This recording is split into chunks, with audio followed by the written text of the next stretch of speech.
She skipped her job interview to help a stranger. He was the billionaire CEO hiring her. The email had arrived at 6:47 a.m., and Sienna Hayes had read it 17 times before she believed it was real. Congratulations. Final interview. Whitmore Industries. Executive Assistant to the CEO. Tuesday, 10 a.m. sharp. This was it. The job that would change everything. The position that paid 3 times what she made now, that came with health insurance and paid vacation and the kind of stability she'd been chasing since her parents died and left her with nothing but student debt and a studio apartment with heat that only worked on Tuesdays. She'd prepared for 3 weeks.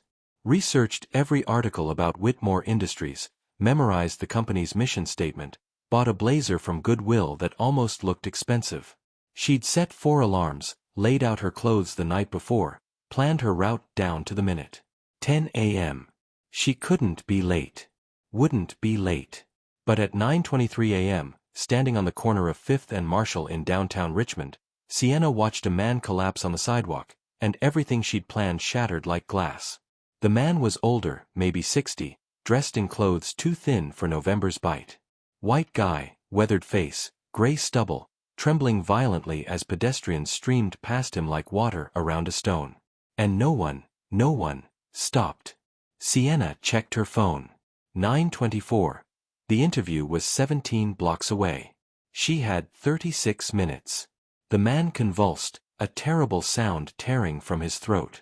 36 minutes to change her life. But what kind of life would it be if she walked past someone dying? Sienna dropped to her knees beside him, her new blazer hitting the dirty sidewalk, and made a choice that would unravel everything she thought she knew about fate, kindness, and the man she'd meet in exactly 47 minutes.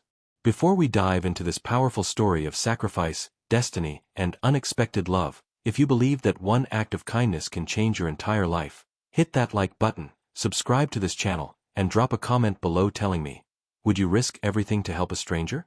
Let's get into this incredible journey together. Sienna Hayes had $43.17 in her checking account and a dream that cost everything.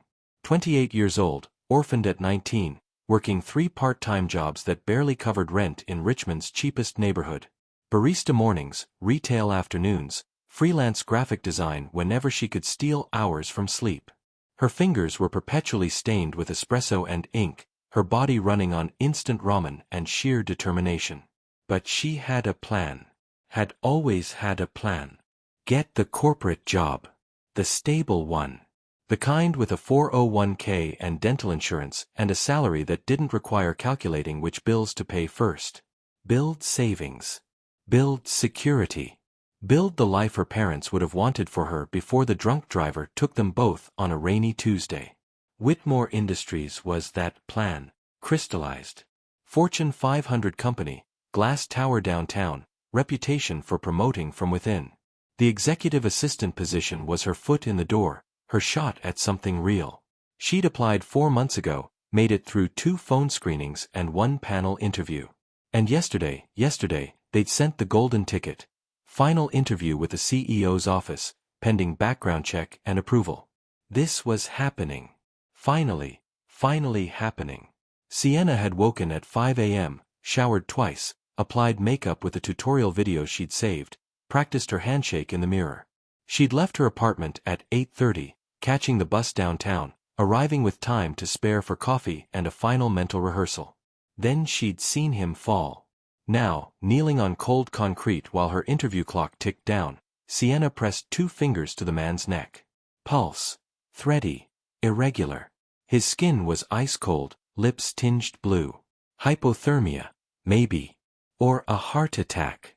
Or both. Sir. Can you hear me? She shook his shoulder gently. Sir, I'm calling 911. His eyes fluttered open, pale blue, clouded with pain, and he grabbed her wrist with surprising strength. No. No hospitals. Can't afford. You need help. Please. His voice cracked. Just warm. Need warm. Around them, the morning rush continued. Suits and heels and expensive coats, everyone too busy, too important, too insulated in their own worlds to notice a man dying on the sidewalk. Sienna's phone buzzed. 9:28 a.m. 32 minutes. She could still make it. Could call 911, wait for the ambulance, then run. Sprint the 17 blocks, arrive breathless but present. They'd understand, right? Medical emergency, good Samaritan, showing compassion, those were desirable traits in an employee. The man's grip loosened. His eyes rolled back. Shit. Sienna made her decision. She pulled off her blazer, the one she'd saved 2 weeks for, the one that made her look professional and capable, and wrapped it around his shoulders. Then she flagged down a taxi, something she never did because taxis cost money she didn't have. University Hospital, she told the driver. Emergency entrance. Fast. Lady, I don't do medical runs. I'll pay double. A lie. She didn't have double. Barely had single. Please. He's dying. The driver looked at the man, at Sienna's desperate face, and sighed. Get in. She half carried, half dragged the man into the back seat, his weight heavy against her. He smelled like sweat and outdoors and desperation, smells she recognized from her own worst nights. What's your name? She asked, trying to keep him conscious. Thomas, he mumbled. Tom. Okay, Tom. I'm Sienna. You're going to be fine. We're getting you help. 9:31 a.m. The taxi lurched through traffic. The hospital was 15 minutes away. Then however long in the ER. Then the trip back. She wasn't making the interview. The realization hit like a physical blow. Months of preparation, her one shot at escaping the poverty trap, gone. Because she'd stopped for a stranger. Because she couldn't walk past someone suffering. Sienna closed her eyes, felt tears burning, and pushed them down. Not now. She'd fall apart later, in her apartment, where no one could see. Right now, Tom needed her. At the hospital, she helped him into the ER, explained to the nurse what she'd witnessed. They took him immediately, hypothermia, dehydration, possible cardiac event, and a social worker appeared to handle paperwork. Are you family? The woman asked. No. I just found him. That was very kind. The social worker smiled warmly.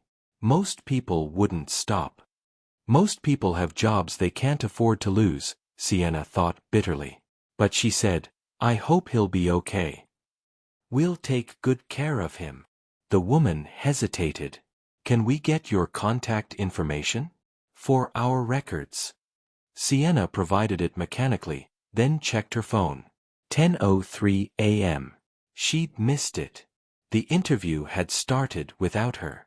Her hands shook as she opened her email, typed a message to the HR contact. I am so sorry. There was a medical emergency, a man collapsed, and I had to get him to the hospital. I know this is unprofessional and I've lost this opportunity, but I couldn't leave him. Thank you for considering me. She hit send before she could second guess, then stood in the fluorescent-lit ER waiting room, still wearing her coffee shop t-shirt because her blazer was with Tom, and tried not to scream. The taxi back cost $23.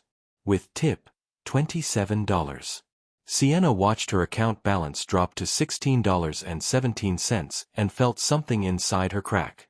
She'd chosen right. She knew she'd chosen right. But God, it hurt. James Whitmore III was having the worst morning of his life, and given that he'd buried his wife 2 years ago, that was saying something. First, his father, James Whitmore Jr., founder and chairman of Whitmore Industries, had called at dawn to announce he was testing James again. One of his games. His lessons. His infuriating ways of proving his son wasn't ready to take over the company. I need to know you understand what matters, James, his father had said, voice rough from 60 years of cigars and command. Not the balance sheets. Not the acquisitions. The people. So today, you're going incognito. Street clothes. No security. I want you to spend the morning downtown, watching, learning, understanding the city that built our fortune. Dad, I have interviews this morning. Thomas will handle them.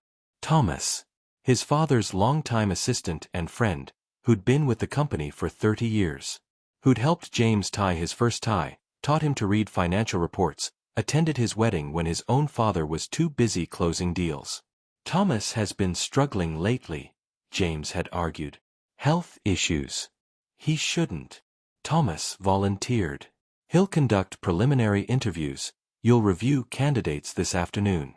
Now get downtown. Learn something. So here James was, dressed in jeans and an old Columbia jacket, sitting in a coffee shop on 5th and Marshall at 9:15 a.m., watching the city wake up through unwashed windows. He felt ridiculous. 42 years old, CEO of a Fortune 500 company, playing dress-up like some billionaire version of Undercover Boss. His father's tests were legendary, elaborate scenarios designed to teach humility, compassion, awareness. James had endured them his whole life, and they never got less annoying. His phone buzzed. Thomas, interview starting in 45 minutes. Candidate is Sienna Hayes, very impressive resume. I'll take good notes. James typed back, thanks. Take it easy today. You sounded rough this morning. I'm fine. Stop worrying. Focus on your assignment. James smiled despite himself. Thomas had basically raised him after his mother left when he was 12. The man was more father than employee, more family than staff. If he said he was fine, James had to trust him. He ordered another coffee, opened his laptop, pretended to work while actually people watching. His father wanted him to see the city? Fine. He saw commuters rushing to jobs they probably hated, homeless people invisible to the crowds, the stark divide between the glass towers and the streets that fed them. At 9:23, James glanced up and saw it happen. An older man. Wait, was that Thomas? James stood so fast he knocked over his coffee. That was Thomas. His father's assistant. His friend. Wearing civilian clothes, but definitely Thomas, collapsing on the sidewalk across the street. James was moving before he could think, laptop abandoned, coffee spreading across the table. He hit the door, dodged traffic, reached the opposite sidewalk, and stopped. Because a young black woman was already there, kneeling beside Thomas, checking his pulse with capable hands.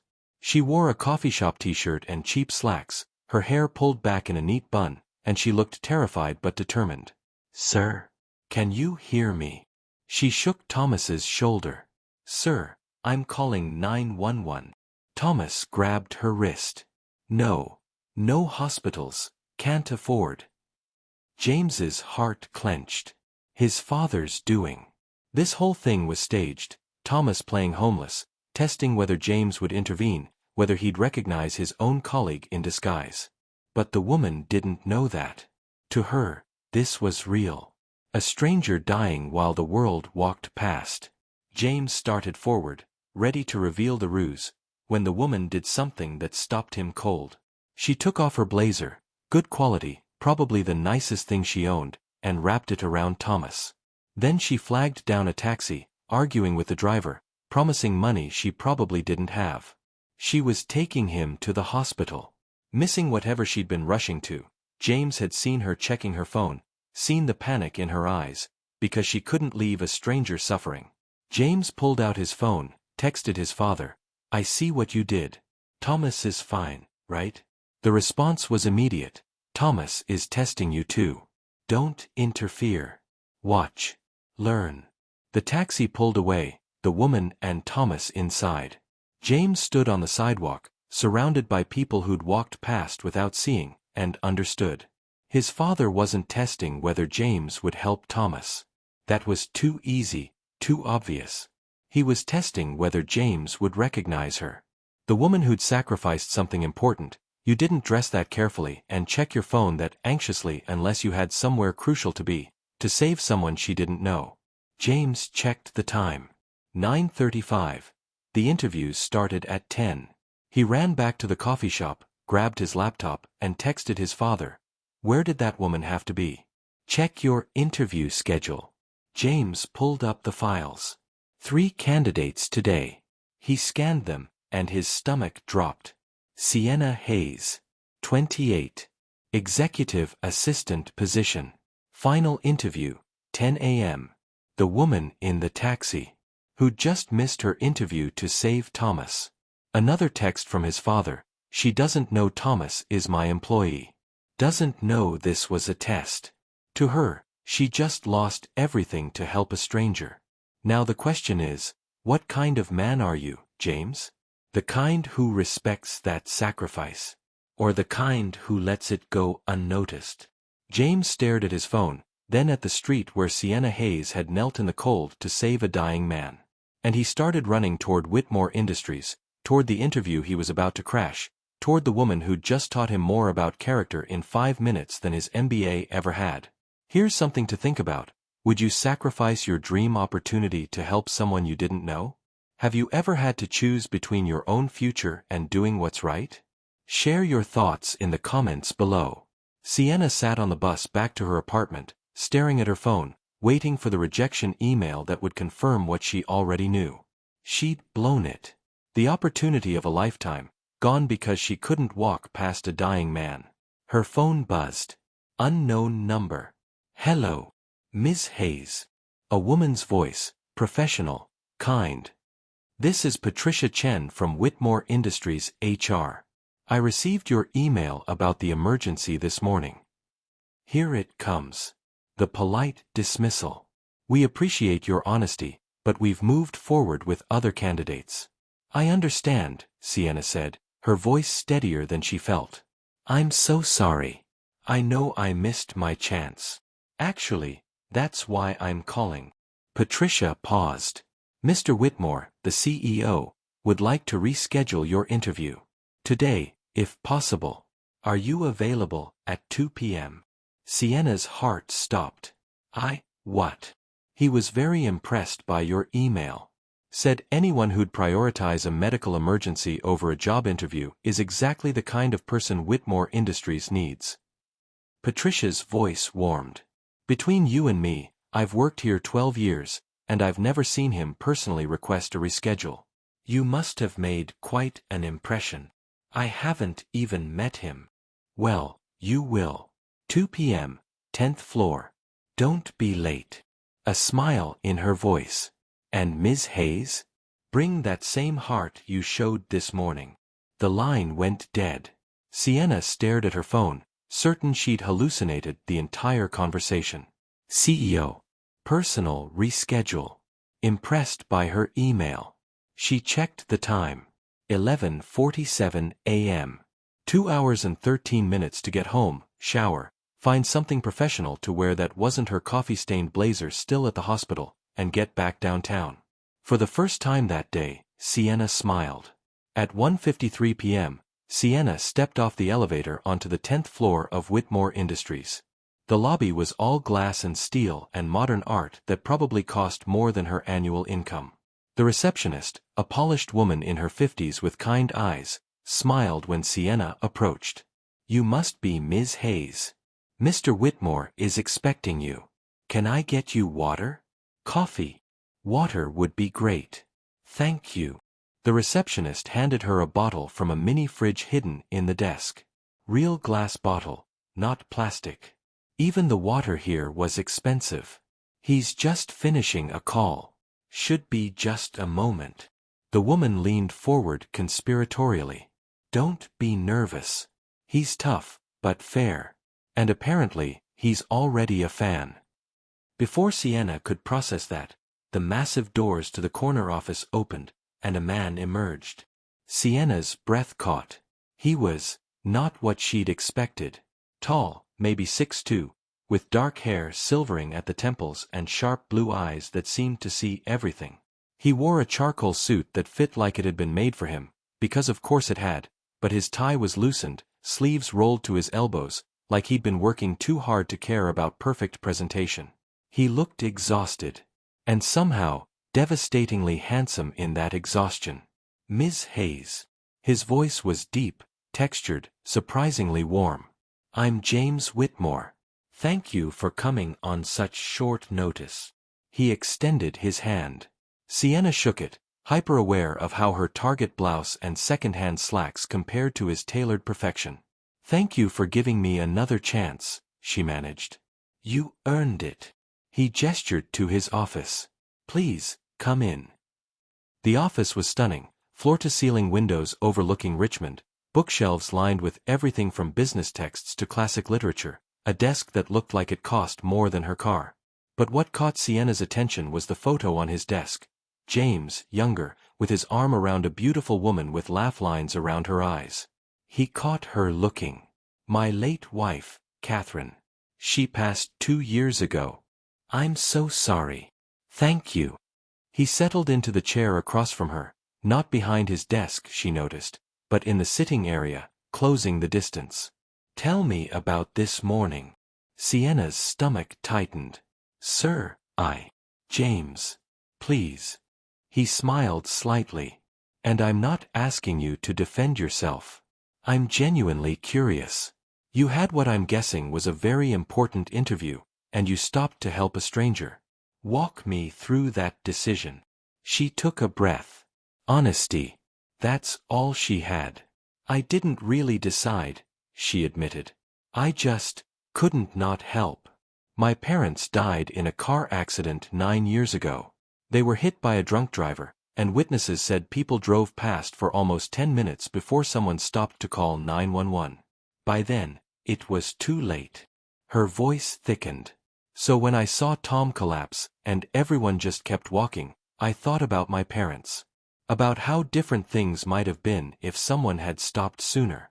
And I couldn't be one of those people who walked past. James's expression shifted. Softened. Tom. You learned his name. Of course. He's a person, not just a medical emergency. How is he? Stable, when I left. Hypothermia and dehydration, but they think he'll recover. Sienna met his eyes. I know I should have called, should have rescheduled properly instead of just not showing up. But in the moment, getting him help felt more urgent than anything else. Including this job.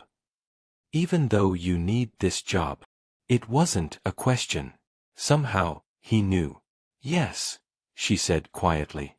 I need this job desperately. But needing something doesn't make it more important than someone's life. James was quiet for a long moment, studying her with those penetrating blue eyes. Then he leaned forward, elbows on his knees. My father founded this company 50 years ago, he said. Built it from nothing into what it is today. And his philosophy was always, profit matters, but people matter more. Employees aren't resources to be exploited, they're investments to be nurtured. Clients aren't transactions, they're relationships to be honored.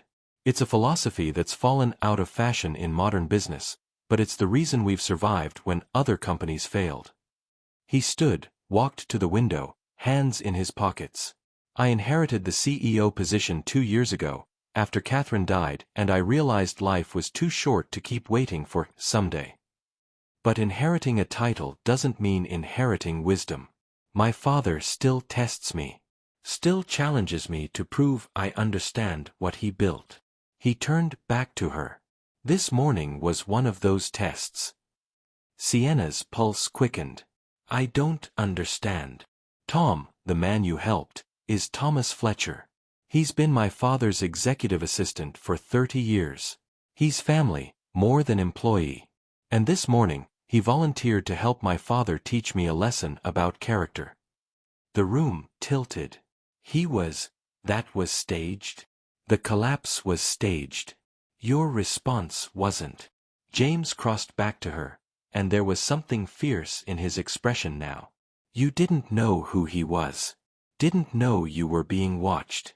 You just saw someone suffering and chose to help, even when it cost you everything. That's not something you can fake. That's character. Sienna's hands shook. So this whole interview is real. Absolutely real. He sat back down, leaning forward. Sienna, I can teach someone to manage calendars, draft emails, coordinate meetings. What I can't teach is integrity, compassion, the ability to make the hard right choice instead of the easy wrong one. You have that. It's rare. And it's exactly what I need in someone working beside me. Her throat closed. Are you offering me the job? I'm offering you more than that. James pulled out a folder, slid it across to her. Executive assistant position, yes. But also, mentorship program. If you're interested, we have a leadership track that pairs promising employees with senior management. Full tuition reimbursement if you want to finish your degree. Professional development budget. Health insurance that actually covers things. He smiled slightly. My father built this company on the idea that investing in people pays dividends. I'd like to invest in you. Sienna opened the folder with trembling hands. The salary figure made her vision blur. It was more than she'd made in the past 3 years combined. I don't know what to say. Say you'll start Monday. She looked up at him, this billionaire CEO who'd turned her worst morning into a miracle, and felt tears spill over before she could stop them. Yes, she whispered. Yes, absolutely yes. James's smile transformed his face, chased away the exhaustion, the grief, the weight of leadership. For a moment, he looked young. Happy. Welcome to Whitmore Industries, Sienna. After the paperwork, so much paperwork, James walked Sienna to the elevator himself. Patricia will email you everything you need for Monday, he said. New hire orientation is at 8, then we'll get you set up. I should warn you, my schedule is chaos. Conference calls at 6 a.m., client dinners that run past midnight, travel with almost no notice. It's demanding. I can handle demanding, Sienna assured him. I've been working 3 jobs. One demanding job sounds like a vacation. He laughed, a real laugh, surprised and genuine. 3 jobs. God. How did you even function? Caffeine. Stubbornness. The knowledge that the alternative was homelessness. His expression sobered. You won't have to worry about that anymore. I pay my people well because I expect a lot, but also because I remember what it's like to worry about money. My father started with nothing. Built all this from a small investment firm in a strip mall. He made sure I understood that privilege is responsibility, not entitlement. The elevator arrived. Sienna stepped in, then turned back. Can I ask you something? Anything. Why do you look so sad? The words were out before she could stop them. I'm sorry, that's too personal. No, it's... James ran a hand through his hair, messing up the perfect styling. You're observant. Most people don't see past the suit. He leaned against the doorframe, holding the elevator. I told you my wife died 2 years ago. Catherine. She was everything. My center. And when she was gone, I threw myself into work because it was easier than feeling the loss. But work doesn't fill the holes grief carves out. It just distracts you from them. Sienna's chest ached. I understand that. After my parents died, I worked constantly. Took every shift, every freelance gig, anything to avoid the quiet moments when I'd remember they were gone. It took years before I realized I wasn't honoring their memory by destroying myself. I was just running. Did you stop running? I'm trying. She smiled softly. Some days are better than others. James held her gaze, and something passed between them. Recognition, maybe. Understanding. 2 people who knew what loss tasted like. Who understood that surviving grief was its own kind of courage. I'm glad you stopped for Tom this morning, he said quietly. Not just because it led you here, but because it reminded me that there are still people in the world who choose kindness over convenience. I needed that reminder. So did I, Sienna admitted. I almost didn't stop. Almost kept walking because I was so focused on this interview, on my own problems. But something my mom used to say stuck with me. You can't control what life takes from you, baby. You can only control what you give to others. Your mom sounds like she was wise. She was. Sienna's voice cracked. I wish you could have met her. I think she would have liked you. The elevator beeped, protesting being held open. James stepped back reluctantly. "See you Monday, Sienna." "See you Monday, James." The doors closed, and Sienna sagged against the elevator wall, adrenaline finally crashing. She'd done it. Actually done it. Landed the job that would change her life. But as the elevator descended, she found herself thinking less about the salary and benefits and more about James's sad smile, his honest grief, the way he'd looked at her like she mattered beyond what she could do for his company. She was in trouble. She could feel it already, the dangerous pull towards someone completely out of her league. A billionaire CEO who'd just become her boss. "Don't," she told herself firmly. "Don't even think about it. This is professional. He's professional." That moment in the elevator was just human connection. Nothing more. But her racing heart suggested otherwise. Upstairs, James returned to his office and immediately called his father. "She's starting Monday," he said without preamble. "Sienna Hayes. Interesting choice." His father's voice was amused. "Thomas said she was special." He wasn't wrong. It was a good test. Cruel, but good. The best lessons usually are. A pause. "You like her. She's qualified." "James. I'm your father. I can hear it in your voice. You like her." James closed his eyes. "Dad. She's my employee. It would be completely inappropriate. Catherine wouldn't want you to be alone forever." The words hit like a fist. "Don't. I'm not saying marry the girl tomorrow. I'm saying, don't close yourself off to possibility just because you're afraid of losing someone again. That's not living. That's existing." His father's voice gentled. "Catherine made you promise to keep living. This morning, watching that young woman sacrifice her future for a stranger, you felt something. I could tell from your texts. Don't bury that feeling, son. Not again." James stared at the photo on his desk. Catherine, smiling, vibrant, alive. He could almost hear her voice. "You have such a big heart, James. Don't let grief shrink it." "I'll see you at dinner Sunday," he said finally. "Bring Sienna.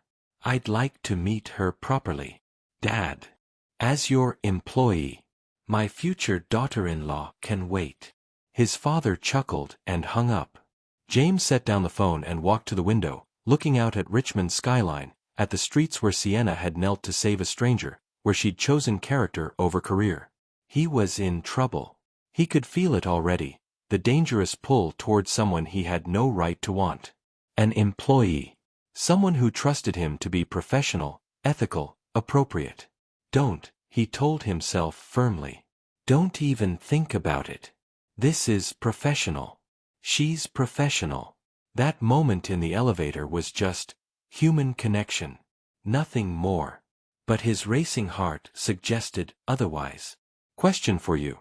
Have you ever felt an instant connection with someone you knew you shouldn't pursue? How did you handle it? Drop your story in the comments. I love reading about real-life moments of unexpected chemistry. Monday morning, Sienna arrived at Whitmore Industries at 7:15 a.m., 45 minutes early, because old habits died hard and she'd rather wait in the lobby than risk being late. Patricia met her with a warm smile and a lanyard. "You're eager. I like that." She led Sienna through security, up to the 10th floor, to a desk position directly outside James's office. "This is you. Computers already set up with your login. IT will come by around 9 to walk you through systems."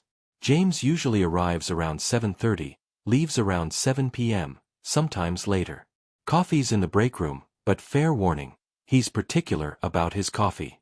Double espresso, no sugar, splash of cream. There's a coffee shop on the corner, Grindhouse, that he likes. Sienna absorbed the information like a sponge, taking notes on her phone. "Got it. Anything else I should know?" He's intensely private about his personal life, so don't ask unless he volunteers. He works through lunch most days, you'll need to remind him to eat. And he has a tendency to schedule back-to-back meetings without breaks, so build in buffer time when you can. Patricia squeezed her shoulder. "You'll do great." He doesn't hire people he doesn't trust. At 7:32, the elevator chimed, and James stepped out. He looked different than Friday, more guarded, more CEO and less human. The suit was impeccable, navy with a crisp white shirt, tie perfectly knotted. His expression was neutral, professional, until he saw Sienna at her desk. Then he smiled. Small, but real. "You're early. Wanted to make a good first impression." "You already did that when you saved my father's assistant." He gestured to his office. "Give me 10 minutes to settle in, then come in. We'll go over the week." Those 10 minutes felt like hours. Sienna organized her desk, minimal personal items, just a photo of her parents and a small succulent Patricia had left as a welcome gift, and tried to calm her nerves. "Professional. You're his assistant. That's all." At 7:42, she knocked on his door. "Come in." James sat behind his massive desk, reading glasses perched on his nose, surrounded by files and his laptop displaying what looked like spreadsheets. He looked up, pulled off the glasses. "Sorry.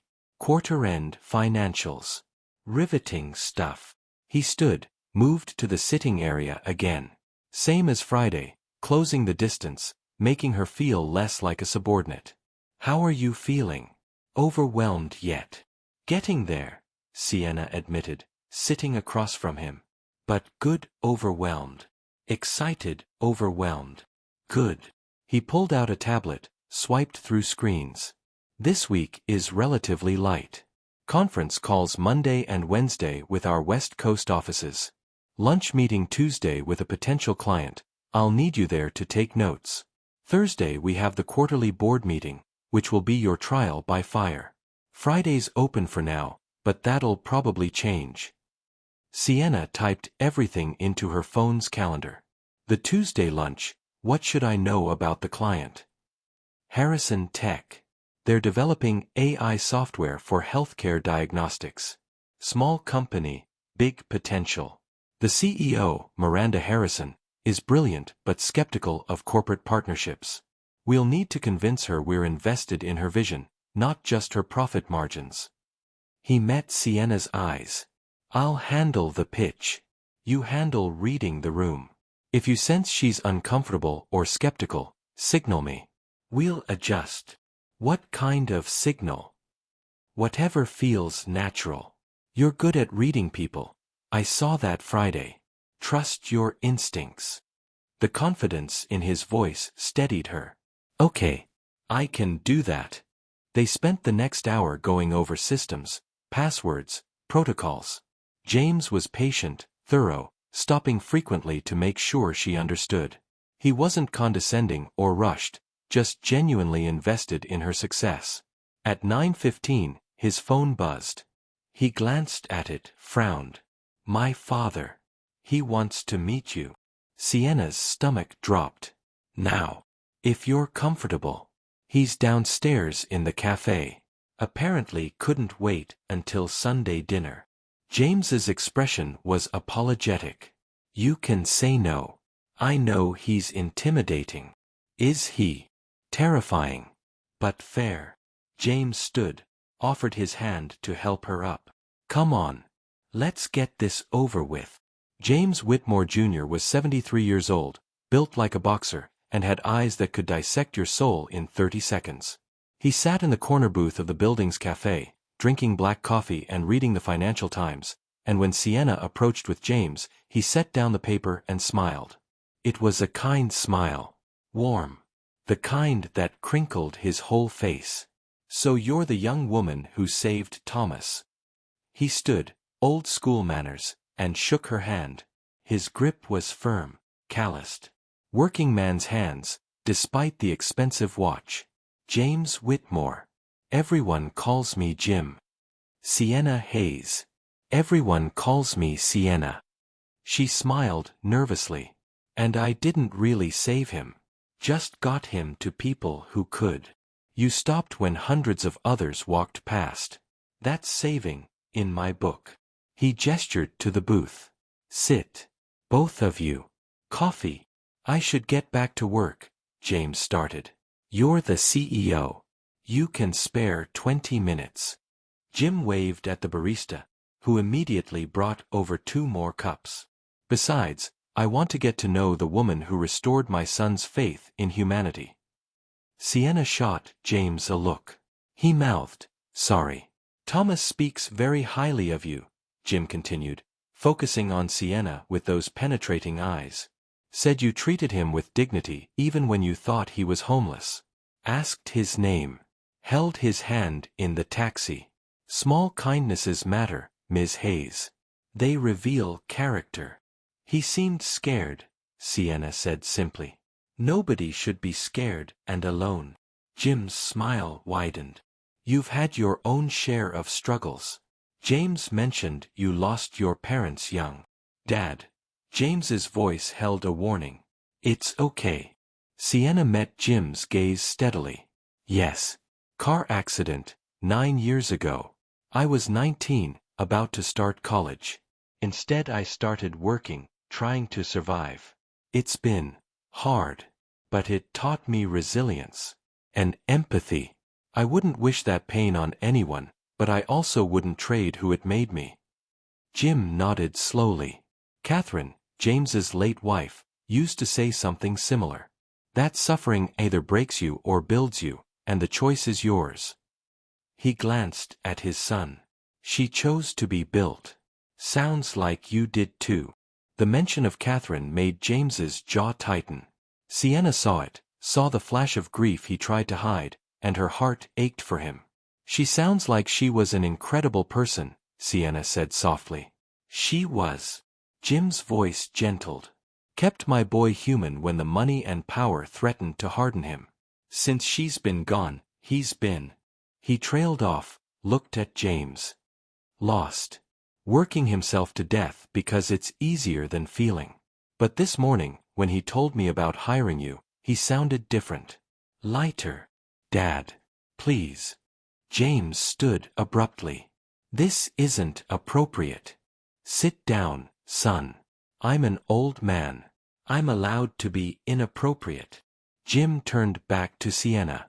"All I'm saying is, thank you. For reminding him what matters.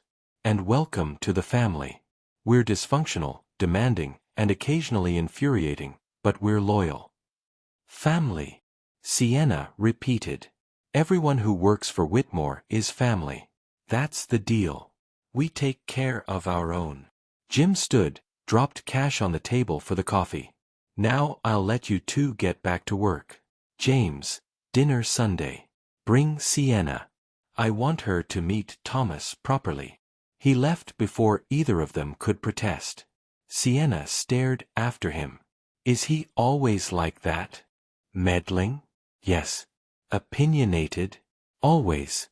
But he means well." James ran a hand through his hair, messing up the perfect styling. "I'm sorry. He's been pushing me to live again since Catherine died. Apparently that includes ambushing my new assistant with emotional family history." "I don't mind." Sienna stood, gathering the cups. "He loves you. That's obvious. And he's right, you do seem lighter today than Friday. Less heavy."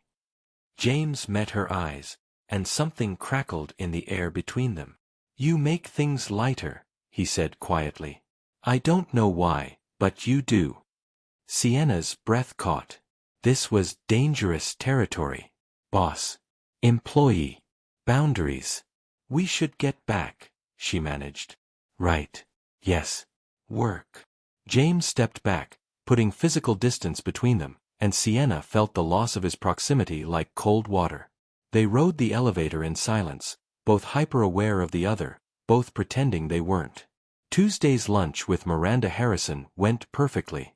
Sienna watched the tech CEO's body language, noted when she leaned back, skeptical, versus forward, engaged, and slipped James subtle signals. He adjusted his pitch accordingly, and by the end, Miranda was smiling, shaking hands, agreeing to a partnership proposal. "That was impressive," James said as they walked back to the office. "You read her perfectly. She's cautious. Been burned before by bigger companies promising partnership but delivering takeover."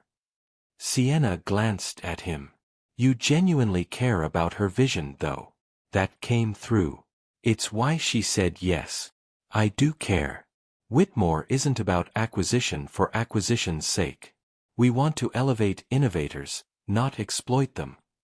He held the door for her. Catherine taught me that. She worked in non-profits before we married.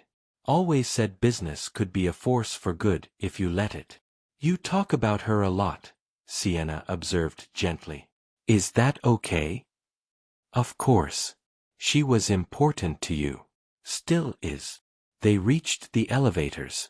Can I ask, how did you meet? James smiled, the sadness in it less sharp now. Hospital fundraiser. I was there representing the company, she was there organizing it. She spilled red wine on my suit, apologized profusely, then told me the suit was ugly anyway and I should donate it. He laughed. I was furious. Then charmed.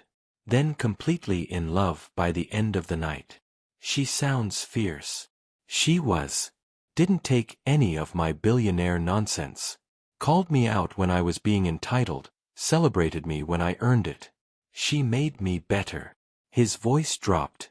I don't know how to be that person without her. The elevator arrived. They stepped in, alone. You're still that person, Sienna said. You gave me a job when you didn't have to. You listened to your father's test instead of dismissing it. You care about your employees like family. That's all. Catherine's influence, still alive in you. James looked at her, really looked, and Sienna saw the moment something shifted in his expression. Warmth. Hunger. Something that made her pulse race and her instincts scream danger. Sienna. The elevator dinged. 10th floor. The doors opened to reveal Patricia waiting with a stack of files.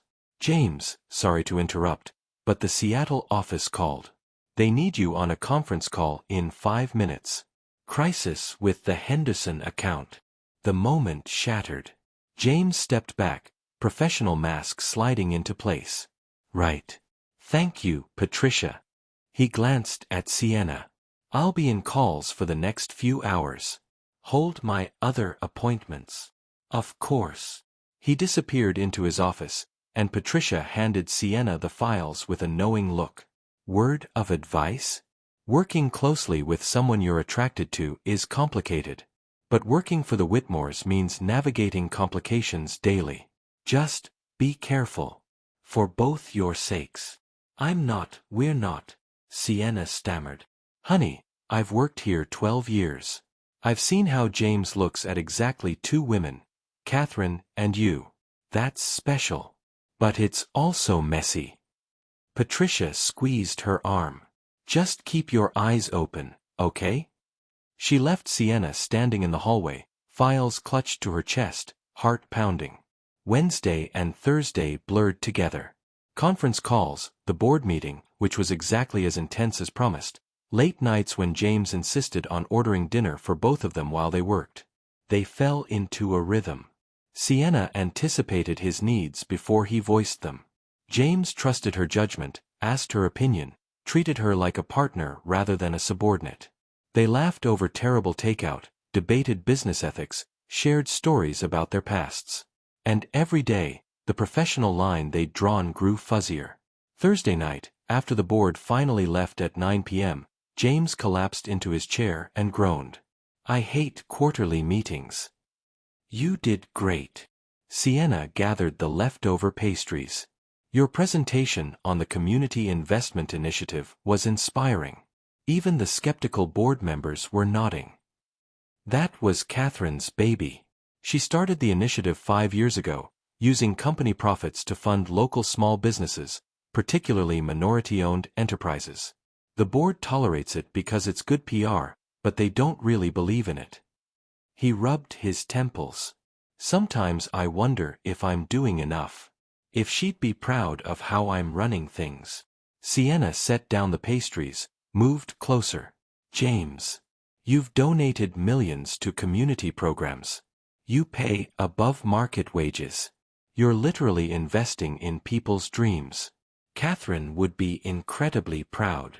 He looked up at her, vulnerability naked on his face. How do you know? Because I see who you are. And that person is exactly who she fell in love with. The air between them thickened. James stood slowly, and suddenly they were inches apart, close enough that Sienna could see gold flecks in his blue eyes, could smell his cologne mixed with exhaustion and coffee. Sienna, he whispered. We shouldn't. I know. You work for me. It would be inappropriate. I know. But I can't stop thinking about you. The confession came out raw, honest. Since that elevator Monday, since you understood about Catherine, since you made me laugh for the first time in 2 years, I can't stop. Sienna's heart hammered. James. He reached up, tucked a loose strand of hair behind her ear. The touch was feather-light, electric. Tell me you don't feel this. Tell me I'm imagining it, and I'll back off. I'll be professional, appropriate. I'll never mention it again. She should say it. Should lie, protect them both, maintain the boundary. Instead, she whispered, I can't tell you that. James's breath hitched. He leaned closer, his hand cupping her cheek, thumb brushing her skin. This is a terrible idea. The worst. I'm your boss. I know. You deserve better than complicated. James. Sienna placed her hand over his. Stop talking. He smiled, that rare, genuine smile that transformed his face, and then he kissed her. Soft at first, testing, giving her room to pull away. When she didn't, when she leaned into him, her hands finding his shoulders, the kiss deepened. 2 years of loneliness and grief and guarded hearts crashing against 3 weeks of connection and recognition and something that felt terrifyingly like fate.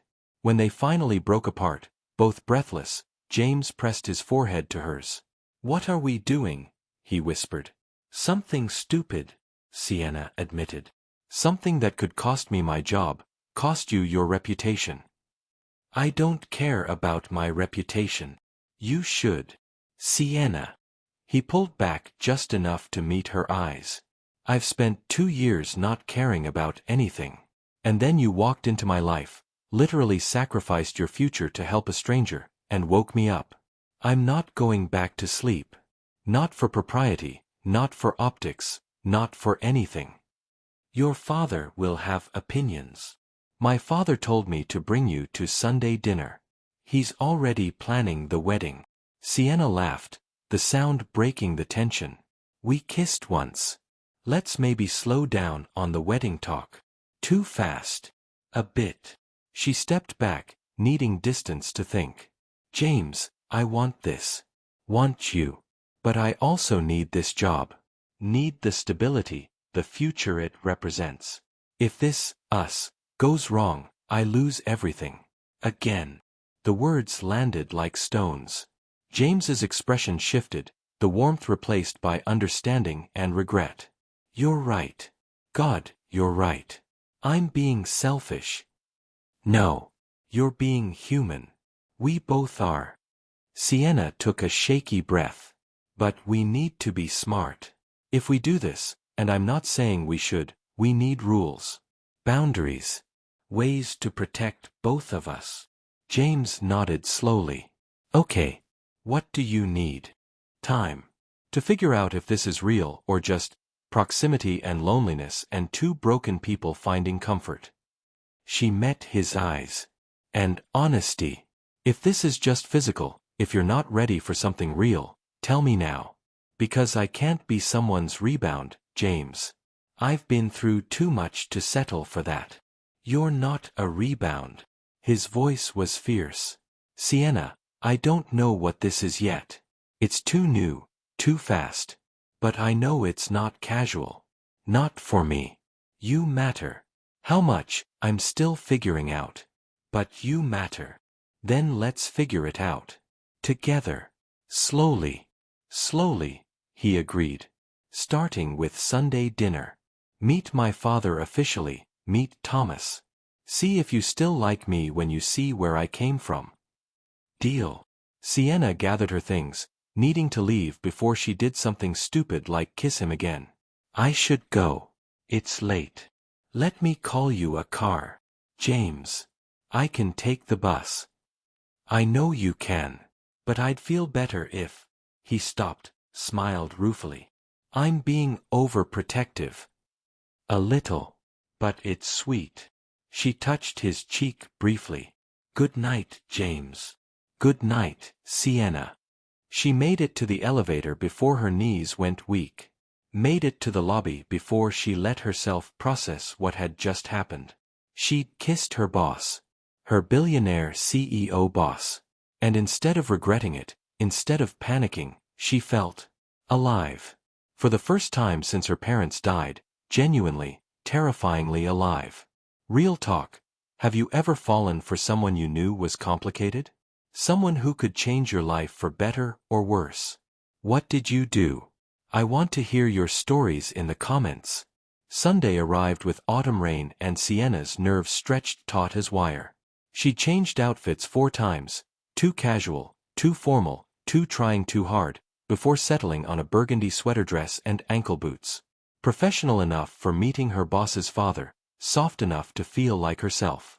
James picked her up at 5:30, driving a Tesla that probably cost more than her lifetime earnings but parking it himself, opening her door like this was a date and not a minefield of professional complications.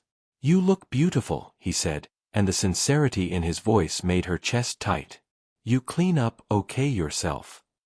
He wore dark jeans and a charcoal sweater, casual in a way that somehow made him more attractive. Less CEO, more just James. They'd maintained careful distance since Thursday's kiss. Professional emails. No private meetings. But the tension hummed between them constantly, a live wire neither could quite avoid touching. Fair warning, James said as he navigated through Richmond's West End, toward the expensive neighborhoods where old money lived. My father is going to interrogate you. Ask inappropriate questions. Probably mention Catherine at least 3 times. And Thomas will be there. He'll want to thank you properly for saving him. I'm not worried about Thomas. Your father, though. Sienna twisted her hands in her lap. What if he doesn't like me? Impossible. He already loves you. James glanced at her, smiled. But even if he didn't, it wouldn't matter. You're not dating my father. Are we dating?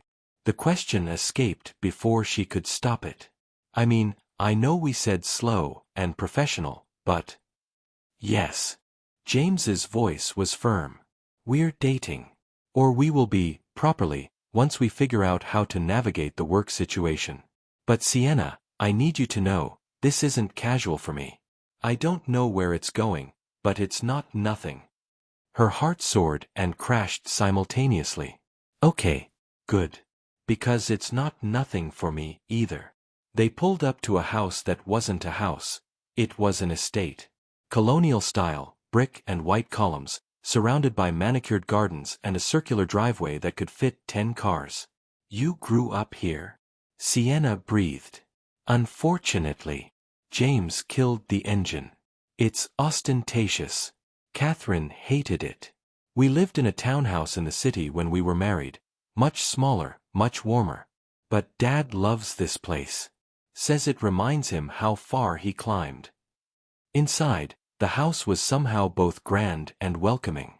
High ceilings, expensive art, but also worn leather furniture and family photos everywhere. Evidence of life, not just wealth. Jim Whitmore appeared from the kitchen, wearing an apron that read, "Kiss the cook," and holding a wooden spoon. You made it. Sienna. Welcome.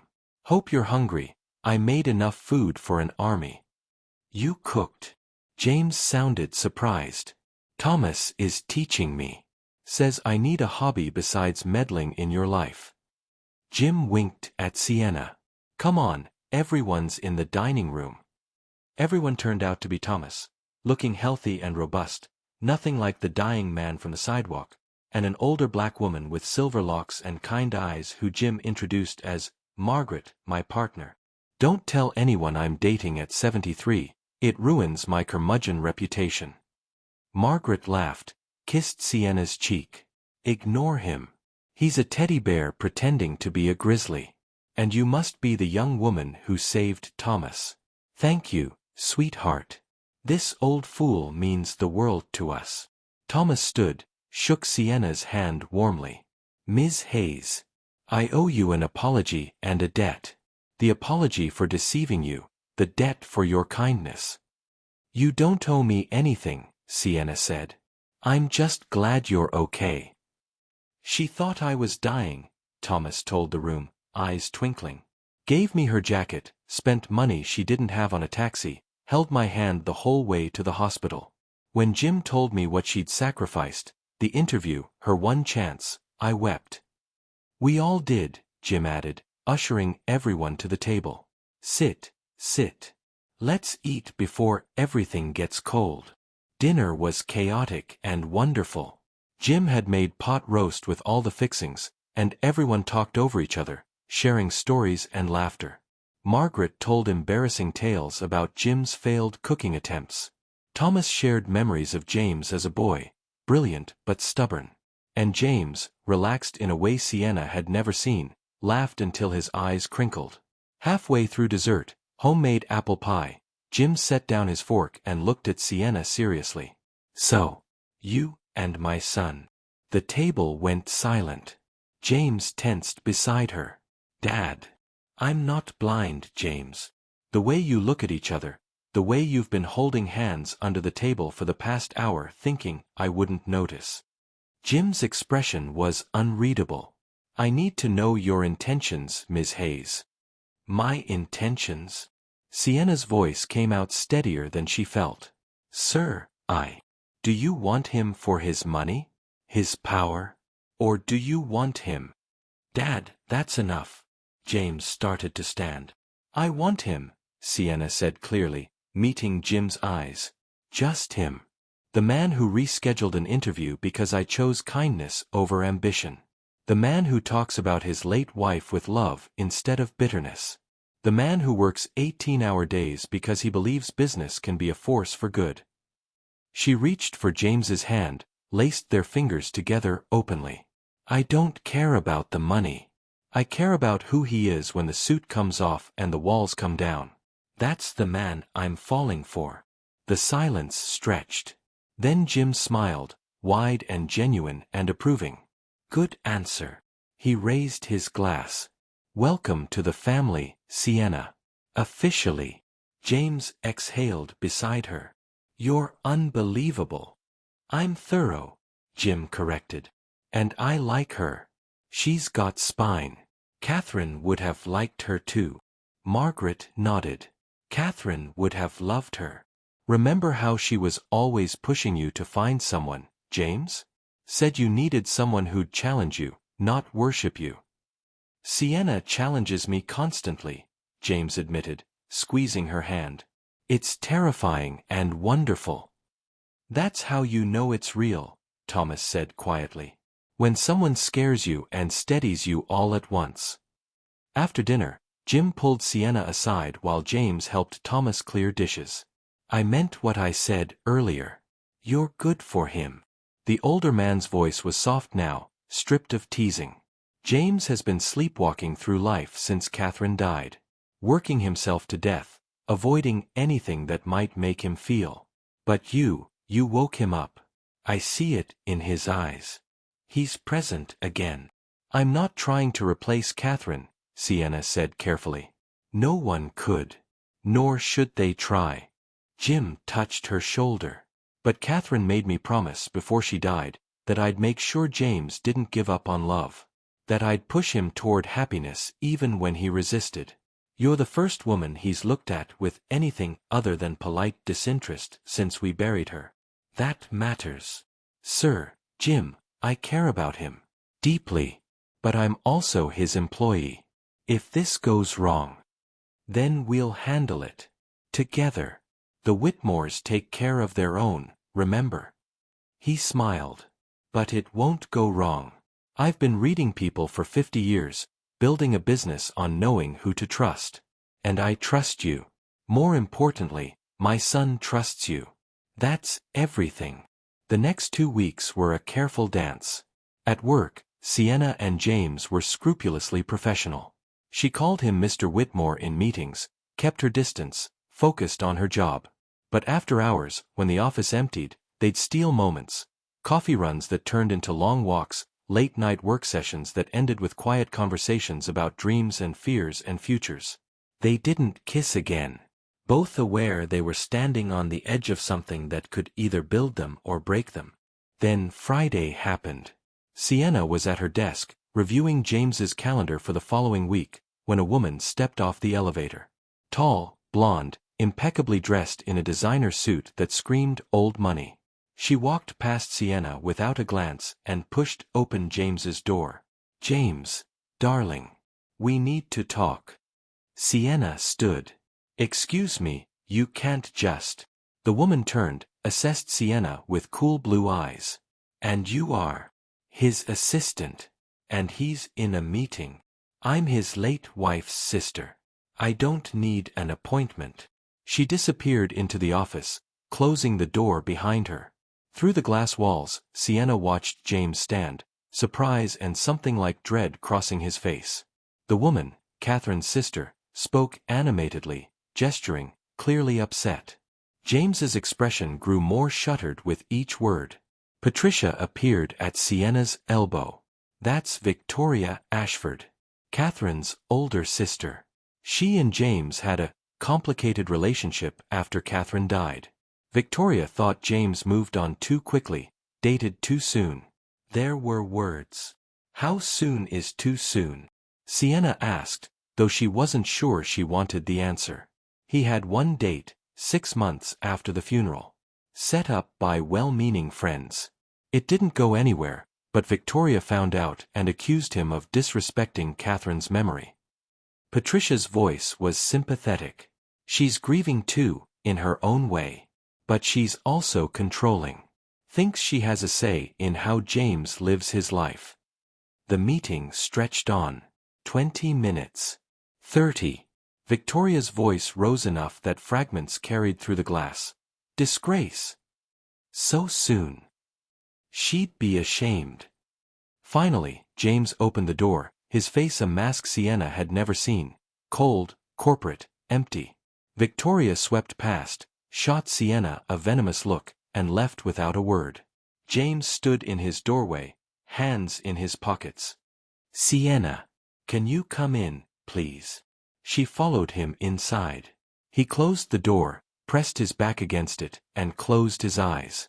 "James? What happened?" "Victoria knows. About us." His voice was flat. "She hired a private investigator. Has photos of us at the cafe, walking in the park, at my father's house. She thinks." He laughed bitterly. "She thinks I'm dishonoring Catherine by dating my employee less than 3 years after the funeral." Sienna's stomach dropped. "What did you tell her?" "That my personal life is none of her business. That Catherine would want me to be happy. That I'm not going to apologize for finding someone who makes me feel alive again." He opened his eyes, and the pain in them was devastating. "But she threatened to go to the board. Said our relationship is inappropriate, that I'm abusing my power, that it reflects poorly on the company." "Is she right?" Sienna whispered. "What? Is this inappropriate? Am I putting your reputation at risk? The company's reputation." Her hands shook. "James, if being with me damages Whitmore Industries, damages everything you and your father built." "Stop." He crossed to her, took her hands. "You're not damaging anything. We haven't done anything wrong. We're two adults who care about each other, navigating a complicated situation carefully." "But she has a point. I do work for you. People could see it as—" "I don't care what people see." His grip tightened. "Sienna, I've spent 2 years caring what people think, trying to grieve the right way, trying to honor Catherine's memory according to everyone else's standards. I'm done. Catherine wouldn't want that for me. She'd want me to be happy, even if that happiness came sooner than society deems appropriate. But the board can deal with it. If they have a problem, we'll address it. HR policies, documentation, Whatever it takes to prove this is consensual and appropriate. He cupped her face. I'm not losing you because my dead wife's sister is stuck in her own grief. The words were harsh, but the emotion behind them was raw and real. Sienna saw it all, his love for Catherine, his guilt about moving on, his fierce determination to choose happiness despite the cost. What do you need from me? She asked softly. Don't run. Please, Sienna, whatever happens next. Board meetings, investigations, gossip. Don't run. Stay. Fight with me. She thought about her parents, about the promise she'd made at their graves to build a life worth living. Thought about the woman she'd been 3 weeks ago, skipping lunch to help a stranger, choosing kindness over security. That woman wouldn't run from love because it was complicated. That woman was braver than she'd realized. I'm not running, Sienna said. But James, we need to do this right. Talk to HR, make it official, get ahead of any accusations. Protect the company. Protect us. Relief flooded his face. Okay. Yes. We'll schedule a meeting Monday morning. Full disclosure. Patricia will help. She's dealt with office relationships before. And your father? Already knows. Already approves.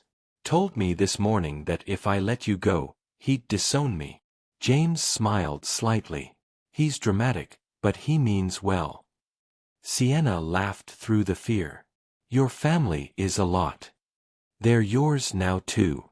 If you want them.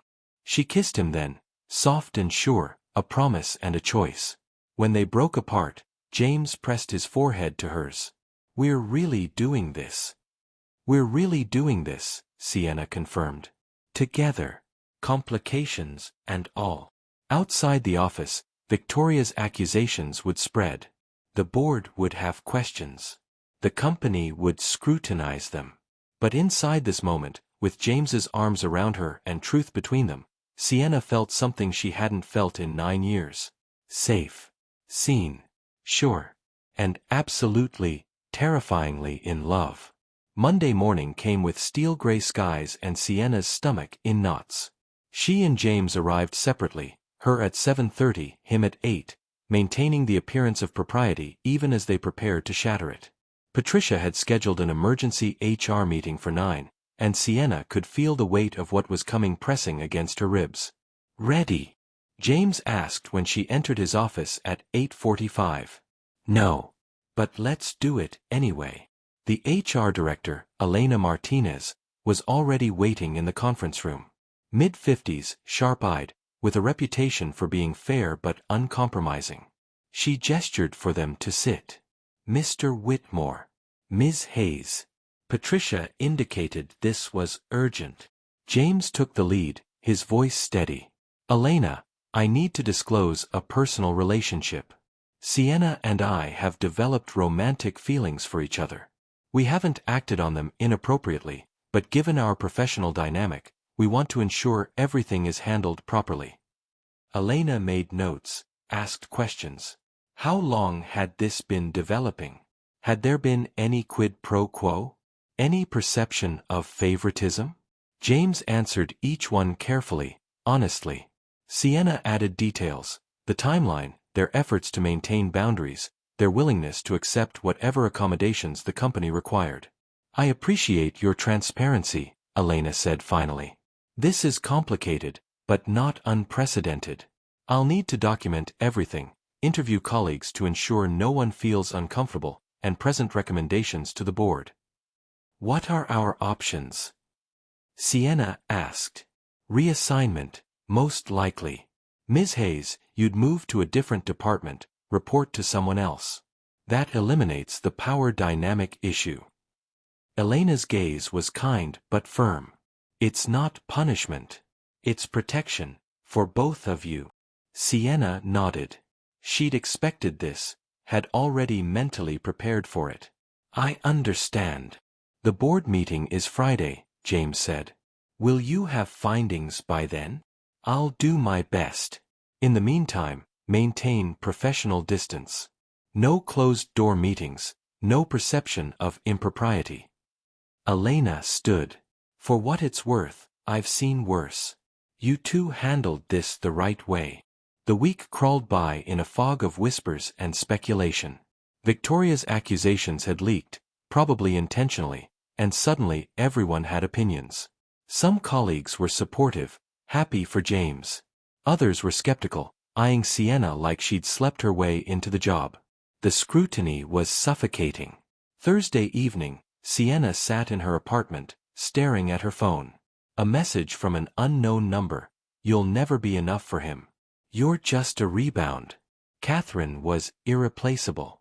She deleted it. But the words lingered, burrowing into the doubts she'd been trying to ignore. Was she a rebound? Was James only with her because she'd been there, convenient and kind, when he finally allowed himself to feel again? Would he wake up one day and realize he'd confused gratitude with love? Her phone rang. James. Hey, she answered, trying to sound normal. Hey yourself. You okay? You've been quiet. Just tired. Long week. Sienna. His voice softened. What's wrong? She could lie. Should lie. But they'd promised honesty. Do you ever wonder if this is real? If we're real, or if we're just two people who found each other at the right time because we were both lonely? Silence. Then, every day, her heart sank. Oh. Let me finish. I wonder every day if I deserve this. If I'm allowed to be this happy when Catherine can't be. If loving you means I didn't love her enough. His breath hitched. But then I remember something she told me, near the end.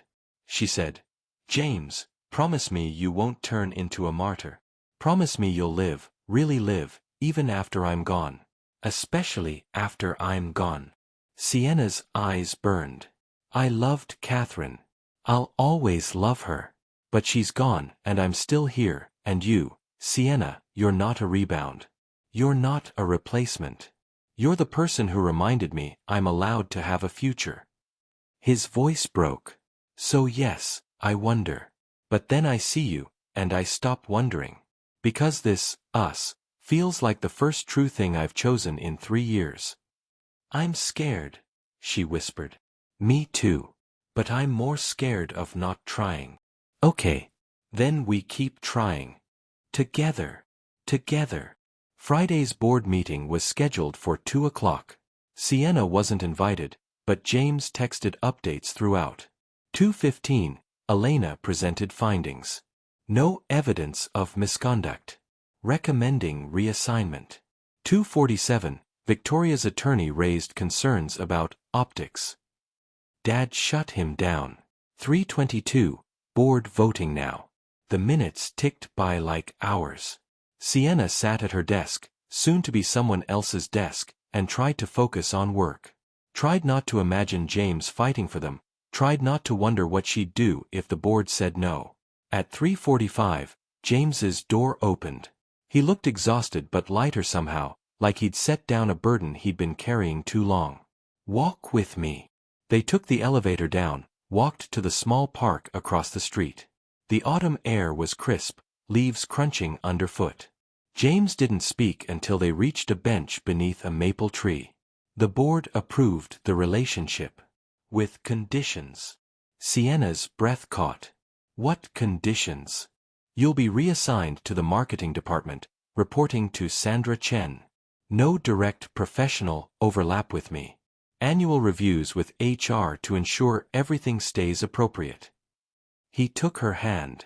And I have to recuse myself from any decisions involving your advancement or compensation. That's fair. More than fair. Relief flooded through her. So we can. Yes. Officially, publicly, we can date. No more hiding, no more careful distance. He smiled. My father cried. Called it the best board decision in company history. Sienna laughed, giddy with it. And Victoria? Outvoted. She stormed out, said Catherine would be ashamed. But Margaret, you remember Margaret, Dad's partner. She stood up and said something beautiful. James's eyes glistened. She said, Catherine loved James enough to want him happy. If you really loved your sister, you'd want tea. Same. Did Victoria listen? No. But she doesn't have to. This isn't her choice. It's ours. Sienna leaned into him, felt his arm wrap around her shoulders. They sat in silence, watching leaves fall and the city move around them. What happens now? She asked eventually. Now. You move departments Monday. We go on actual dates, restaurants, movies, normal couple things. We figure out what this looks like when it's not a secret. He kissed her temple. And maybe, eventually, you meet my mother. You have a mother? Somewhere in Arizona, married to her third husband, blissfully unaware of my entire life. He grinned. Long story. I'll tell you over dinner. Tonight. Tonight, tomorrow, every night you'll let me. Sienna turned to face him fully. James Whitmore, are you asking me to be your girlfriend? I'm asking you to be my partner. In all the ways that matter. His expression turned serious. I know it won't be easy. People will talk. Victoria won't let this go quietly. You'll have to deal with being the CEO's girlfriend at company events. But Sienna. Yes. I haven't finished. Yes, she repeated firmly. To all of it. The complications, the gossip, the scrutiny. Because you're worth it. This is worth it. He kissed her then, soft and deep and sure. Not urgent like before, but settled. Certain. The kiss of two people who decided to choose each other despite every reason not to. When they broke apart, Sienna realized she was crying. Happy tears? James asked, wiping them gently. The happiest. I keep thinking about that day, the interview I missed. How devastated I was. How certain I'd ruined everything. She laughed through the tears. But missing that interview gave me this. You. Us. A life I didn't know I could have. Thomas told me something once, James said quietly. He said sometimes the best things come from the worst timing. That the universe has a way of putting people where they need to be, even when it looks like disaster. Smart man. He'll be insufferably smug when he hears about this. Probably claim he planned the whole thing. They sat until the sun dipped below the buildings, until the air grew cold and the park emptied. Then James walked Sienna home, kissed her good night at her door, and promised to pick her up at 7 tomorrow for their first official date. Alone in her apartment, Sienna looked at the framed photo of her parents she kept on the nightstand. Her father's kind eyes, her mother's gentle smile. I did it, she whispered. I built a life. A real one. And I'm so happy. The photo didn't answer, but Sienna felt their pride anyway. Felt their love wrapping around her like a blanket, warm and sure. She'd come to Richmond with nothing but grief and determination. She'd sacrificed her one chance for a stranger's comfort. And somehow, impossibly, that sacrifice had given her everything. Not the job she'd wanted, something better. Not the security she'd craved, something truer. Love. Partnership. A future bright with possibility. And the quiet, steady certainty that she'd finally found where she belonged.